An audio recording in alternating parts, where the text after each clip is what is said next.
mempresentasikan mengenai teori akuntansi. Kita bisa belajar bersama-sama untuk mengenai teori akuntansi. Yang pertama yang akan saya presentasikan menjelaskan teori akuntansi. Mengapa akuntansi perlu dan mengapa kita perlu mempelajari dan memahami teori akuntansi.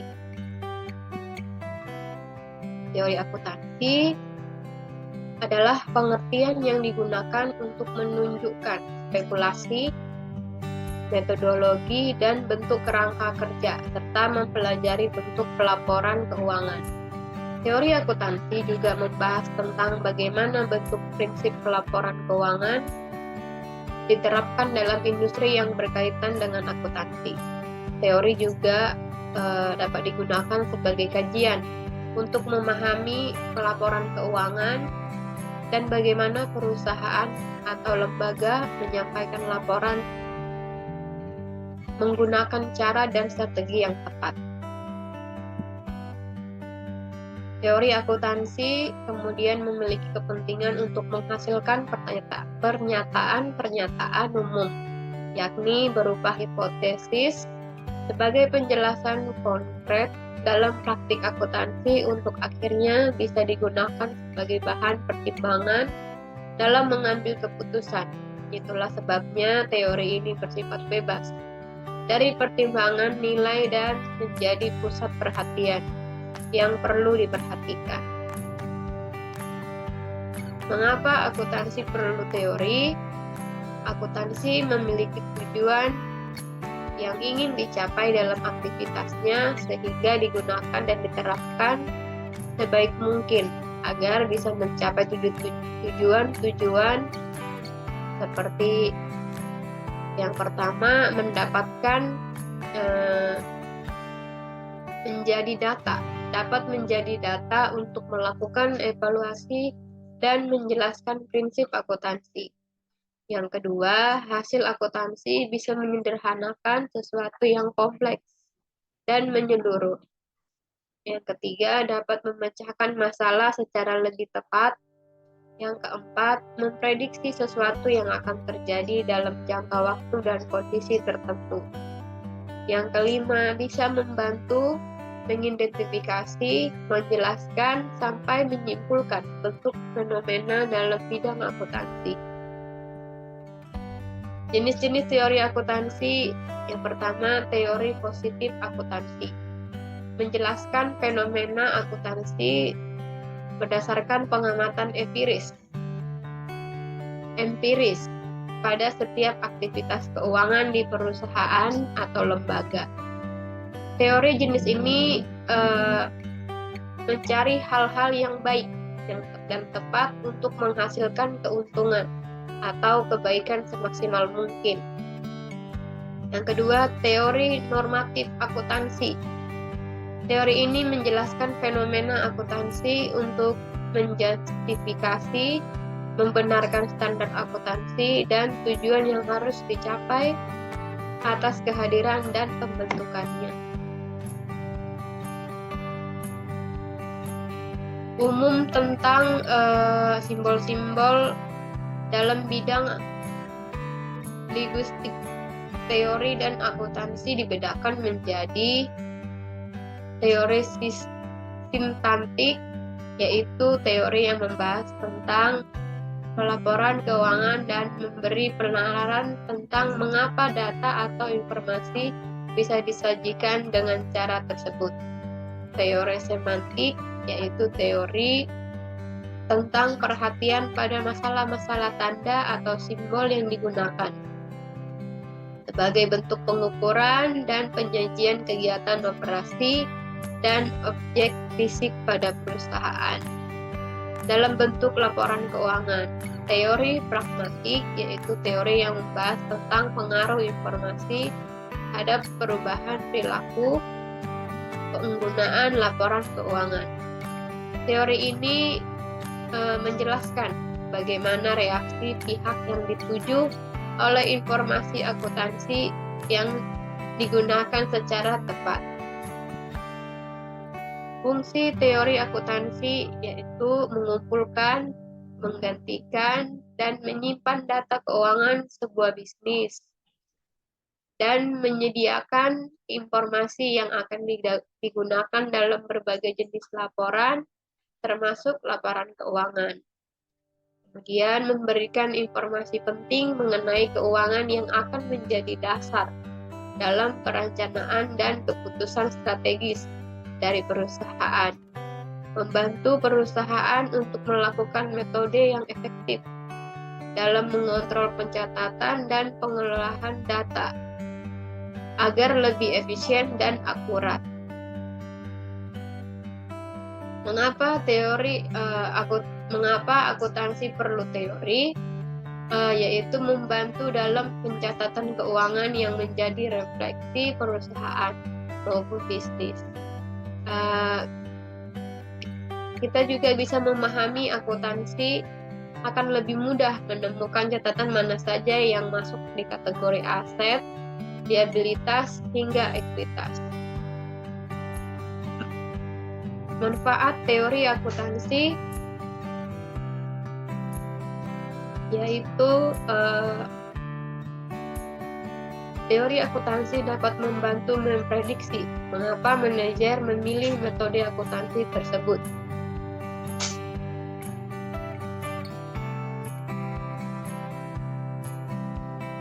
Kemudian, teori akuntansi dapat menjelaskan mengapa individu tertentu dengan latar budaya dapat mempengaruhi informasi yang disediakan. Teori juga dapat membantu menyediakan cara bagaimana aset dinilai. Teori juga dapat menjelaskan tentang informasi akuntansi apa yang harus disajikan kepada pemegang saham tertentu. Teori akuntansi dapat memprediksi bahwa pihak tertentu memiliki kuasa yang besar atas informasi akuntansi yang harus dilaksanakan. Jelaskan yang dimaksud dengan konsep dasar akuntansi dan apa perannya dalam perekayasaan dan penyusunan standar akuntansi. Apa sih yang dimaksud dengan konsep dasar akuntansi dan peran yang dilakukan atau perekayasaan dan penyusunan standar akuntansi? Konsepnya itu ada 4 yang bisa ditentukan dan menjelaskan pedoman penting dalam manajemen bisnis. Yang pertama itu konsep aktual. Konsep ini menjelaskan bahwa bentuk pendapatan dari sebuah transaksi dan liabilitas perlu dicatat saat transaksi tersebut terjadi secara lengkap. Misalnya pedagang grosir atau eceran memesan dan menerima sebuah barang dengan nominal 1 juta rupiah, namun belum membayar di saat itu juga, maka pedagang perlu mencatat liabilitas atau kewajibannya. Sama halnya dengan distributor atau pemasok yang akan menghitung penjualan barang dan penjualan barang tersebut. Yang kedua, konsep konsistensi. Konsep ini menekankan pada metode akuntansi yang diterapkan di sebuah perusahaan, yaitu harus selalu digunakan secara konsisten. Contohnya, akuntan telah memutuskan menggunakan metode double entry pada catatan bulan periode tersebut, maka dia harus konsisten menerapkan catatan itu sampai selesai. Ketiga, konsep kelangsungan. Saat mengelola sebuah bisnis, akuntan harus berasumsi bahwa bisnis itu layak dan akan segera beroperasi. Jika akuntan menemukan bisnis tidak akan dapat berjalan di masa depan, dia harus menyatakan alasan yang tepat di balik asumsi ini dalam laporan keuangan. Apabila akuntan merasa bahwa bisnisnya tidak akan bertahan di masa depan, ia tidak memiliki cukup bukti untuk pendapat ini, ia harus memberikan disclaimer dalam laporannya. Keempat, konsep kehati-hatian. Berdasarkan konsep teori akuntansi ini, liabilitas harus diperhitungkan dalam neraca. Meskipun peluang begitu kecil, begitu juga dengan perhitungan pendapatan dalam laporan keuangan. Konsep ini membantu bisnis untuk mengantisipasi kerugian yang kelak akan terjadi. Data yang diperoleh semua pernyataan sebelumnya, yaitu konsep dasar akuntansi sebagai salah satu dasar atau pertimbangan dalam perekayasaan dan penyusunan prinsip dan standar akuntansi. Konsep dasar berfungsi melandasi penalaran pada tingkat perekayasaan akuntansi.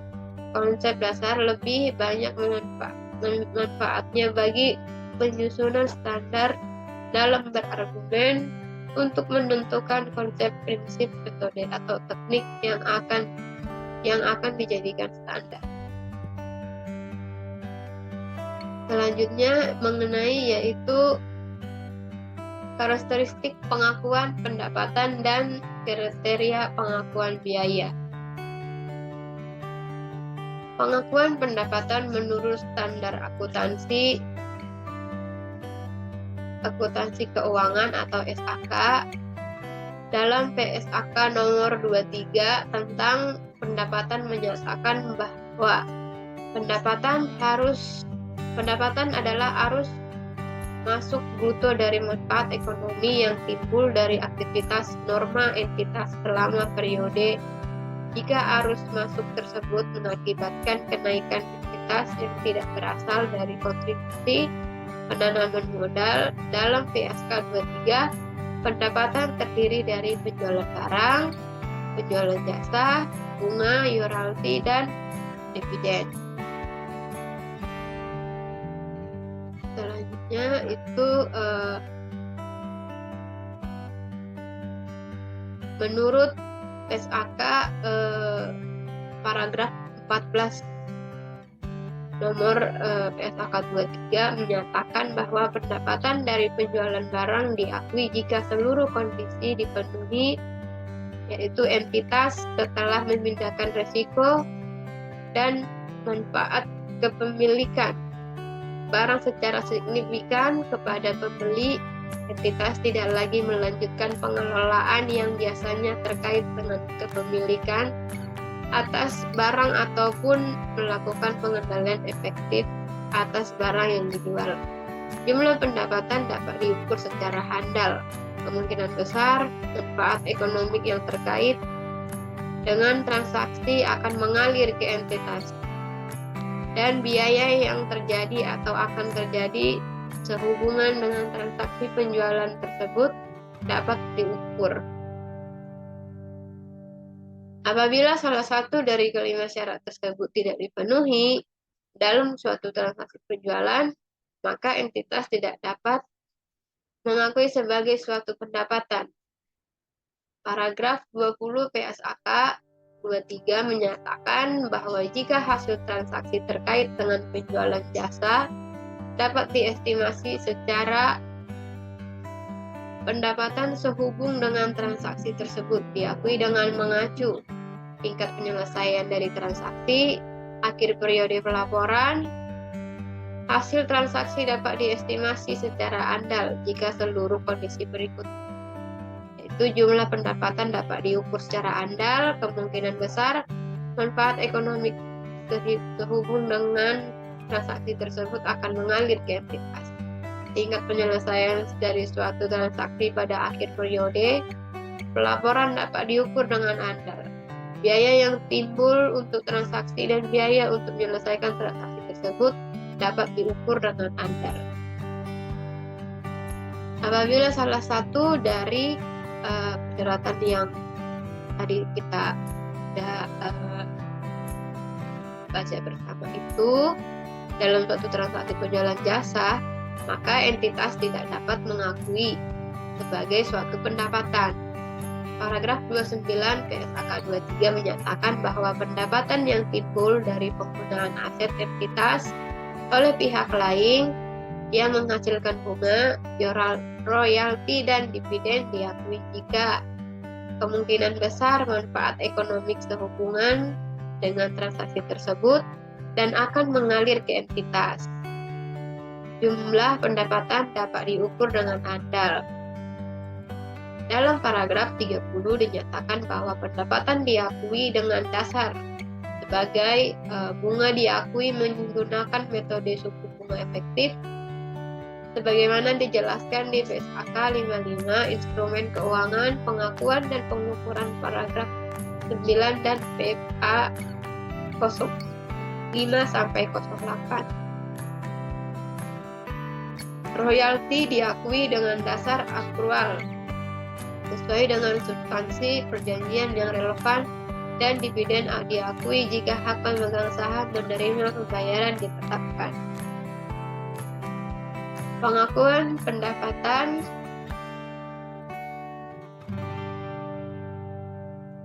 paragraf 19 PSAP 12 pendapatan menyatakan bahwa pendapatan LO diakui pada saat timbulnya hak atas pendapatan realisasi, yaitu adanya aliran sumber daya entitas. Timbul hak atas pendapat yang diartikan bahwa memiliki hak suatu pendapatan namun dibayar belum melakukan pembayaran atau akruat. Dapat juga berarti bahwa entitas telah menerima pembayaran namun belum memiliki hak untuk mengakui pendapatan sehingga pengakuan ditangguhkan atau deferred. Sehingga apabila dihubungkan dengan aliran kas, maka timbulnya hak atas pendapatan. Dapat digunakan mengakui pendapatan yang belum diterima aliran kasnya ataupun mengakui pendapatan yang telah diterima aliran kas namun belum menjadi hak entitas yang dilakukan menyesuaikan pendapatan tersebut. Hak atas pendapatan yang timbul dan belum diterima tetap dicatat sebagai piutang atau receivable, sementara pendapatan yang telah diterima aliran kasnya namun jadi hak entitas ditangguhkan pengakuannya sebagai pendapatan yang ditangguhkan. Pendapatan direalisasi bahwa entitas menerima aliran sumber daya ekonomi dapat berupa kas maupun berupa non-kas tanpa didahului adanya penagihan. Aliran sumber daya ekonomi ke entitas diakui sebagai pendapatan aliran sumber daya ekonomi yang meningkatkan nilai ekuitas. Apabila aliran sumber daya ekonomi diterima oleh entitas tidak meningkatkan ekuitasnya, misalnya penarikan utang, maka tidak termasuk dalam kategori pendapatan. Kriteria pengakuan biaya. Biaya atau rugi pada umumnya diakui bila mana salah satu, yaitu yang pertama konsumsi manfaat. Biaya atau rugi diakui bila mana manfaat ekonomi yang dikuasai suatu entitas telah dimanfaatkan atau dikonsumsi dalam pengiriman atau pembuatan barang, penyerahan atau pelaksanaan jasa yang mempresentasikan operasi utama dan sentral entitas tersebut. Yang kedua, lenyapnya atau berkurangnya manfaat masa datang. Biaya atau rugi diakui bila aset yang telah diakui sebelumnya diperkirakan telah berkurang manfaat ekonominya, tidak lagi mempunyai manfaat ekonomi. Kemudian kita akan masuk ke persamaan akuntansi dan memberikan contoh tentang transaksi yang berhubungan dengan aset, utang, modal, penjualan, dan biaya. Persamaan dasar akuntansi adalah perhitungan yang nantinya bisa memproyeksikan kekayaan, utang, serta modal yang dimiliki perusahaan tersebut. Seperti yang kita ketahui, prinsip umum akuntansi yang ada keseimbangan atau balance antara sisi pemasuk dan pengeluaran. atau adanya keseimbangan antara harta liabilitas yang dimiliki oleh perusahaan dengan kewajiban. Adanya keseimbangan antara angka antara kedua bagian tersebut salah tentunya dianalisis lebih dalam dengan persamaan dasar akuntansi. Persamaan dasar akuntansi tersebut digunakan untuk menilai kemampuan perusahaan mengelola keuangan. Prinsip persamaan dasar akuntansi secara matematis menghubungkan antara harta perusahaan dengan utang serta modal. Bagian harta atau aset perusahaan termasuk dalam bagian aktiva, sedangkan hutang dan modal masuk dalam bagian pasifa. Manfaat persamaan akuntansi yaitu dapat digunakan sebagai sumber catatan yang nantinya bisa mempermudah proses pencatatan keuangan. Persamaan dasar juga dapat memuat informasi mendasar transaksi keuangan yang masuk maupun keluar dalam rekening perusahaan yang akan memudahkan proses pembuatan laporan keuangan. Yang kedua, acuan dalam pemeriksaan saldo, yaitu memeriksa besarnya saldo yang masuk ataupun keluar dari rekening perusahaan. Berbeda dengan laporan yang menyediakan laporan terperinci, persamaan dasar akuntansi menyediakan transaksi keuangan secara garis besar. Yang ketiga, alat untuk mengoreksi ketetapan saldo. Pada sisi aktiva maupun sisi pasifa, perhitungan saldo dari kedua belah pihak tabel persamaan dasar akuntansi nantinya akan menyisakan angka yang seimbang jika semua transaksi telah dilaporkan dengan sebaik mungkin. Rumus dasar akuntansi yaitu harta sama dengan hutang dan modal. Menjadi semakin besar hutang pada sisi pasifa, maka akan menyebabkan ketidakseimbangan pada sisi aktiva.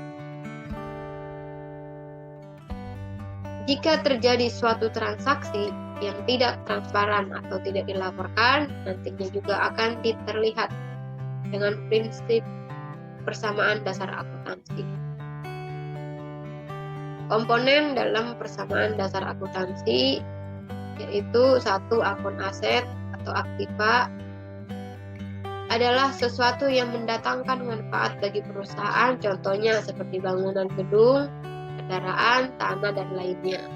Uang kas yang tunai maupun cek kontan juga termasuk dalam aset perusahaan.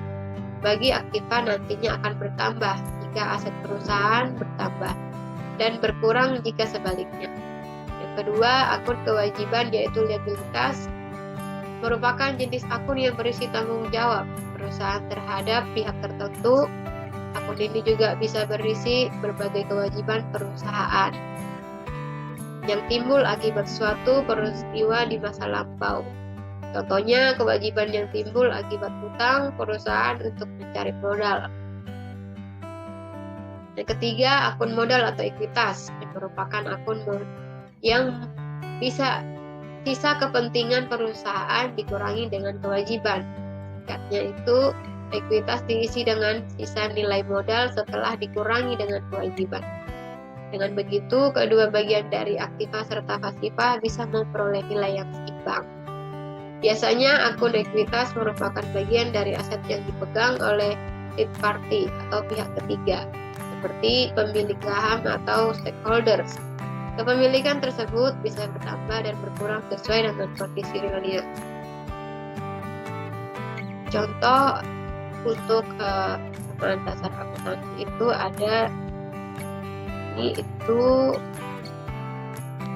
pada awal bulan Januari PT Superkilat yang bergerak di bidang jasa pengiriman barang memiliki transaksi di bulan Januari, yaitu pada tanggal 1 Januari Pak Ali sebagai pemilik perusahaan menyetorkan uang kas sebesar 4.800.000 sebagai modal awal.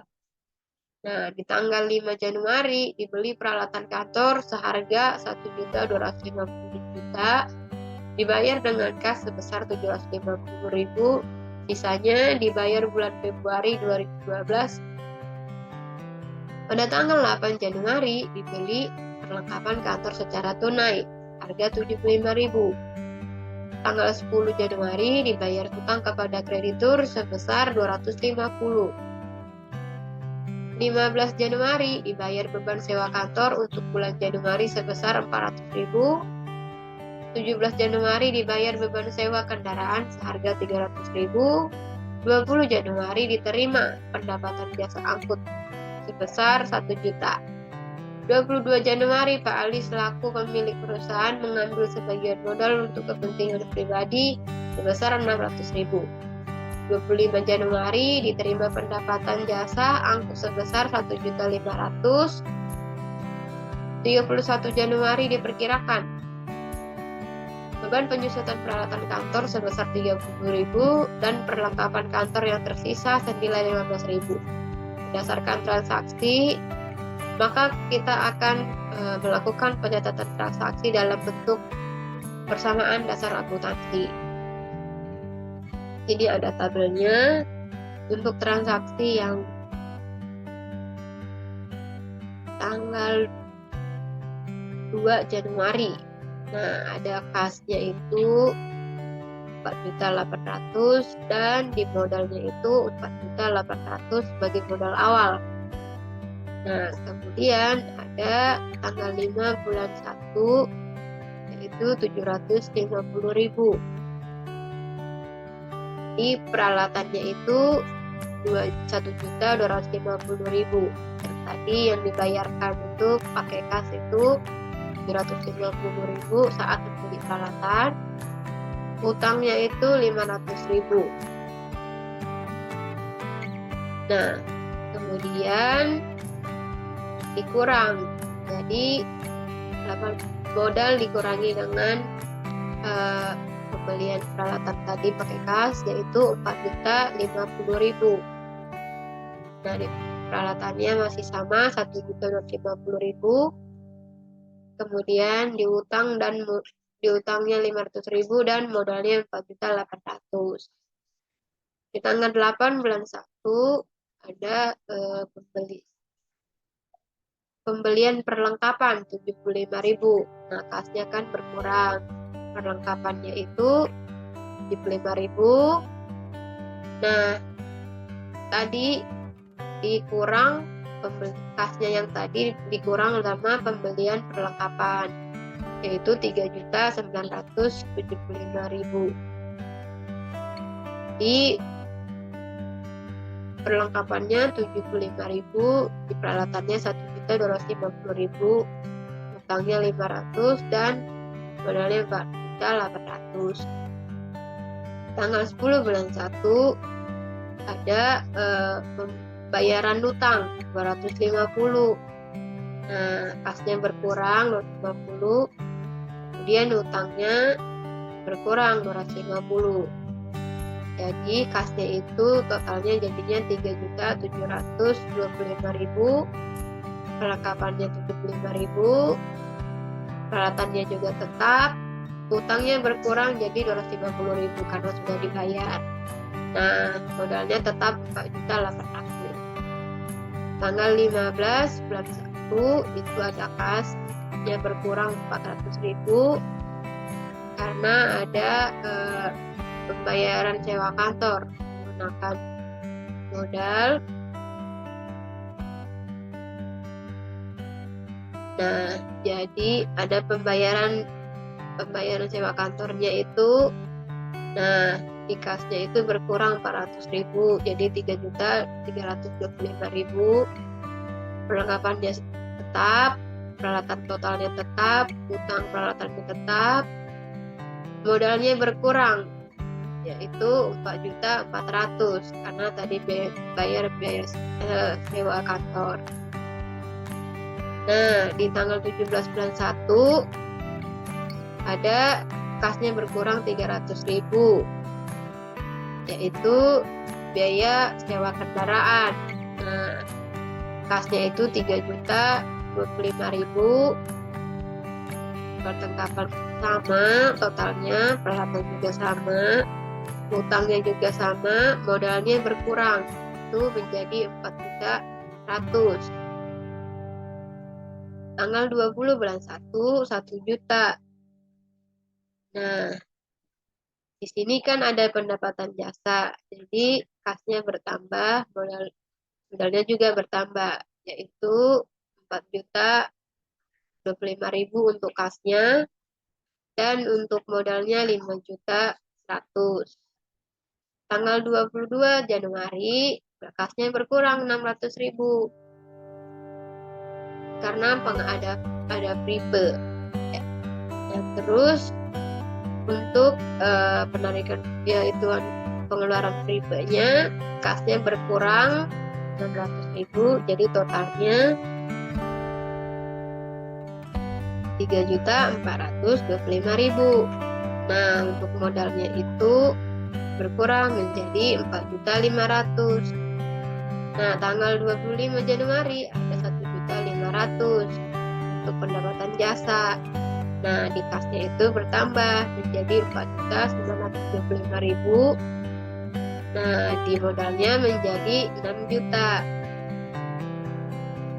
Tanggal 31 Januari ada akumulasi penyusutan, yaitu 30.000. Nah, biaya penyusutan ini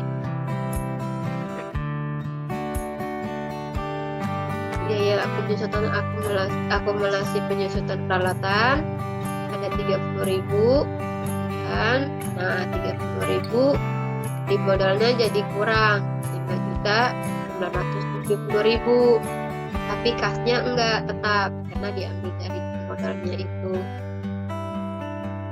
Nah, untuk tanggal 31 Januari ada pembelian perlengkapan tadi 60.000 kan. Nah, pembelian perlengkapannya itu 60.000 di modalnya berkurang menjadi 5.910.000. Nah, jadi totalnya itu di kas jadi 4.125.000. Nah, untuk perlengkapannya itu ada 15 juta. Perlengkapan 15.000 dan peralatan 1.250.000. Akumulasinya itu 30.000, hutang 250.000, modal 5.910.000. Nah, kita tambahkan nih yang kas perlengkapan, peralatan, dan akumulasi, yaitu menjadi 6.160.000. Nah, untuk ini di bagian aktiva ya, dan pasifanya itu ada utang ditambah sama modal, yaitu 6.160.000. Jadi aktiva dan pasifanya itu balance. Sekian untuk presentasi saya ucapkan terima kasih.